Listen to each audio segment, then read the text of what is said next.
Hi అండి, అందరికీ నమస్కారం. Welcome to my channel. ఈ వీడియోలో ఏపీ ప్రభుత్వ ఉద్యోగులకు కొత్త పీఆర్సీపై చర్యలండి, డిఏ బకాయిల చెల్లింపుల గురించిన తాజా సమాచారము, AP employees pending arrears amount గురించి తాజా సమాచారం అయితే ఈ వీడియో ద్వారా తెలుసుకోబోతున్నాము.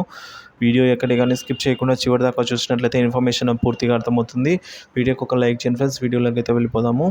ఫ్రెండ్స్, ముందుగా పీఆర్సీపై చర్యలు తీసుకోవాలని పీడీఎఫ్.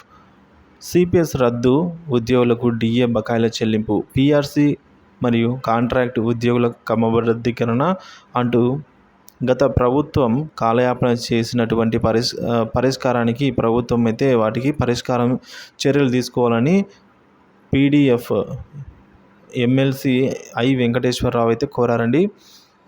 సో ఇక మంగళవారం అమరావతి అసెంబ్లీ మీడియా ఎంప్లాయీస్తో ఆయన మాట్లాడుతూ గత ప్రభుత్వం లాగేసుకున్న పంచాయతీలకు చెందిన 11, 12వ ఆర్థిక సంఘ నిధులు తిరిగి మంజూరు చేయాలని అయితే కోరడం జరిగిందండి.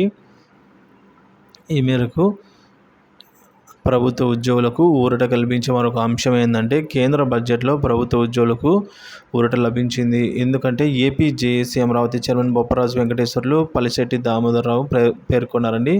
ఏమంటే, ఇన్కమ్ ట్యాక్స్కు సంబంధించి కొత్త పన్ను విధానాల్లో స్లాబ్లు పెరుగుదల, స్టాండర్డ్ డిడక్షన్ కూడా 10 లక్షల లోపు ఆదాయం పొందే ఉద్యోగులతో పాటు 15 లక్షల లోపు ఆదాయం పొందే వారికి కూడా ఊరట కలిగిందని అన్నారు.